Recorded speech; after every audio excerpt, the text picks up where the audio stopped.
Hey everyone, and welcome to what's going to definitely be my last video of the year. I know I did say that last time, but this time it's for sure, because there's literally one day left.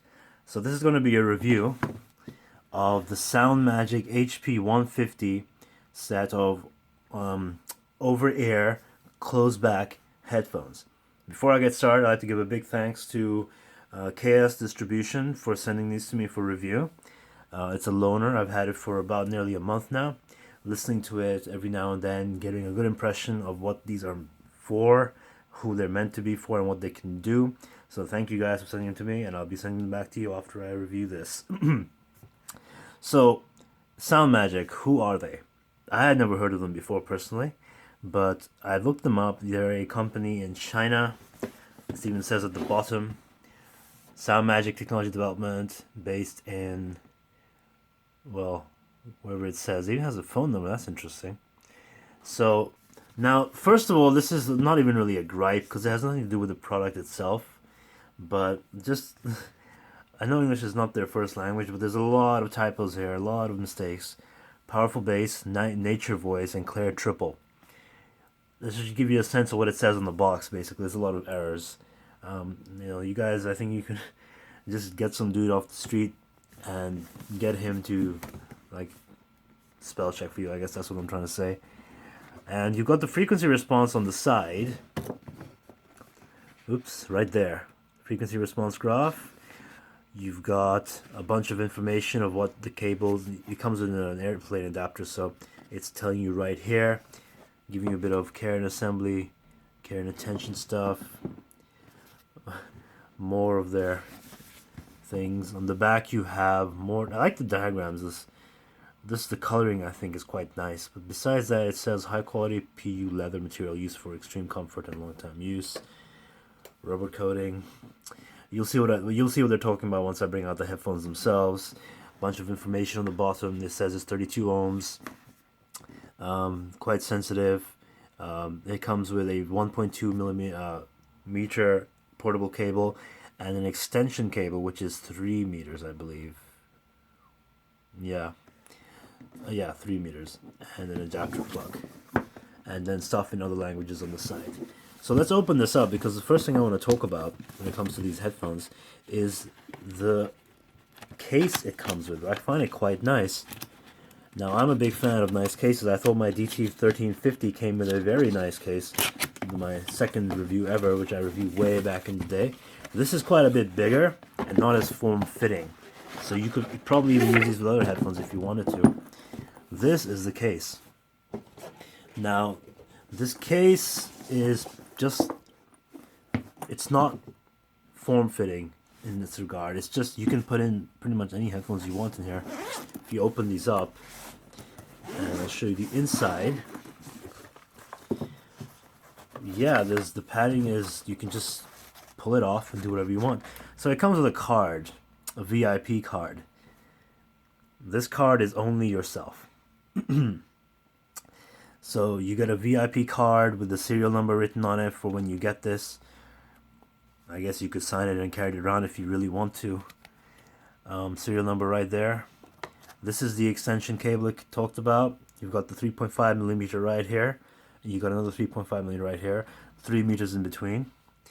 You've got the adapter changer right here. This is the screw-on one. You've got the airplane adapter.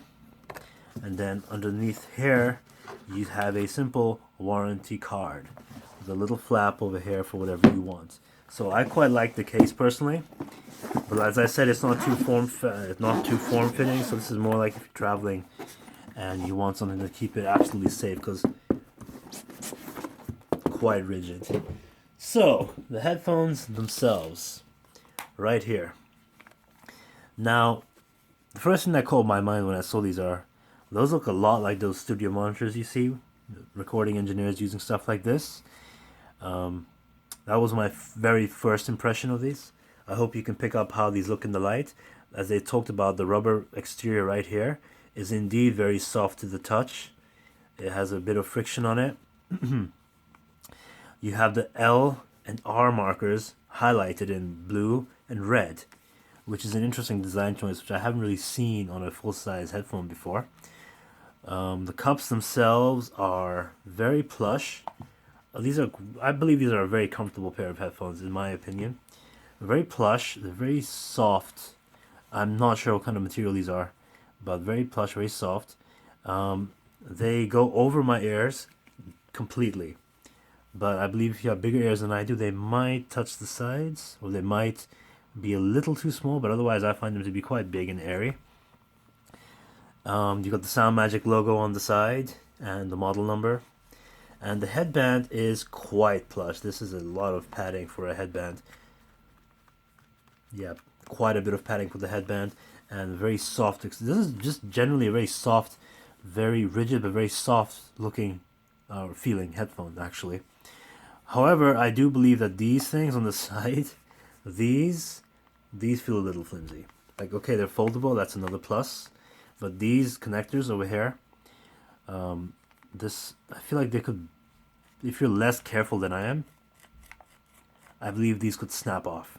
So you have to keep that in mind when looking at these, because I do believe that this joint over here could be a problem. This is all based on prediction. I'm not going to stress test something and break it by accident. So that's just my opinion. So comfort wise, yes, like I said, it's a very comfortable pair of headphones. I've owned this for a very long time with no problems. Of course, it's winter now, so I don't know how it'll feel. It doesn't feel like, it doesn't constrict the airflow around my ear so much. It doesn't make it feel too hot and bothered, even with like the heating on full, because it's winter. Well, in the summer, I don't believe it'll be a problem either, especially compared to headphones like the Beats Solo 2, which I do believe would give that problem, even though those are on air and these are over air. So the sound quality. The first thing I have to talk about with the sound is, first of all, these are very easy to drive. That's cool. That's very cool. You can plug it into your phone and you're set.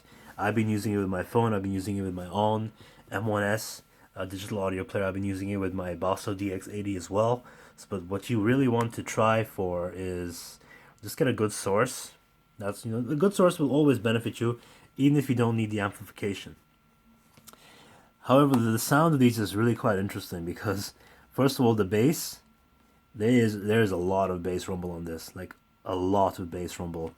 This has in a way, this has more bass than the Solo 2s, but it doesn't have the muddiness of the Solo 2, Beat Solo 2, just to be clear.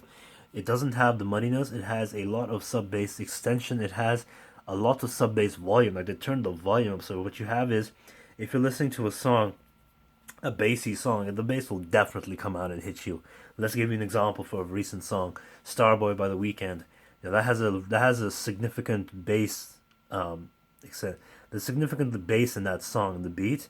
This brings it out very well and puts it exactly where, north of where it should be, I'll say. But the thing about the bass is it's very clean. Very clean. It doesn't feel distorted to me. It doesn't sound like there's some muddiness or even like the slight distortion that the Meze 99 has. This doesn't have that. This is just plain and clean bass, which is something that is written on the box, and I have to agree with. However, I'm not going to sit here and speculate why that might be, but I think one reason might be is because the lower mids are so recessed. They're probably the most recessed lower mids I've heard on headphones in a very long time.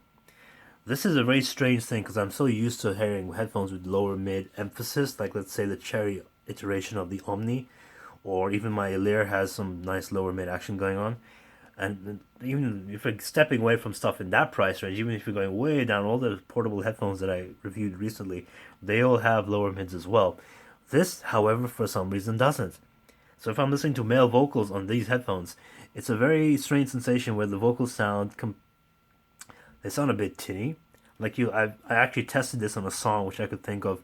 Let's think of like the most manliest traditional voice you can think of. Took out a Bob Seger song, Turn the Page. Listen to that. It was a live recording. Usually it sounds like he has a lot of bass in his voice, a lot of gravel, rough kind of voice of a folk singer. Nothing like that came out in this. This made it sound very thin. I must admit that's a knock against these headphones if they make something like that sound thin, because that's a region I really like to listen to. Chugging heavy metal guitars, male vocals in that region. So when those sound thin to me, I'm not really a huge fan of that, to be honest. In fact, if I had to go further up the scale, the mid-range in general of these headphones does sound a bit recessed. I would actually go so far to say these are a bit V-shaped, and I'm not a really huge fan of V-shaped headphones in general, but I can appreciate what they do. But I don't remember my DT990 by Beyerdynamic having mids feel as recessed as they do on these, and it's not just the lower mids either, the upper mids as well. Female vocals also sound very unnatural sounding. So the thing about the vocals on both ends of the spectrum is you'll have instrumentation around them which sound very clear. And there's a lot of air around the instrumentation. I'll get to that in a minute. A lot of detail, but then you'll have the vocals thrown in the middle, and it feels a bit strange because the vocals they're not performing on the same caliber at the same level as the rest of the instruments in the song, as the instrumental in the song. I would actually prefer to listen to instrumental music with this pair of headphones than vocal music. That's just my preference. Beyond that, it's a little hard to describe what I'm trying to talk about, but that's what I mean. And when we're going further up into the treble region, the treble of these headphones is very, very extended. Like this has more treble than the Meze.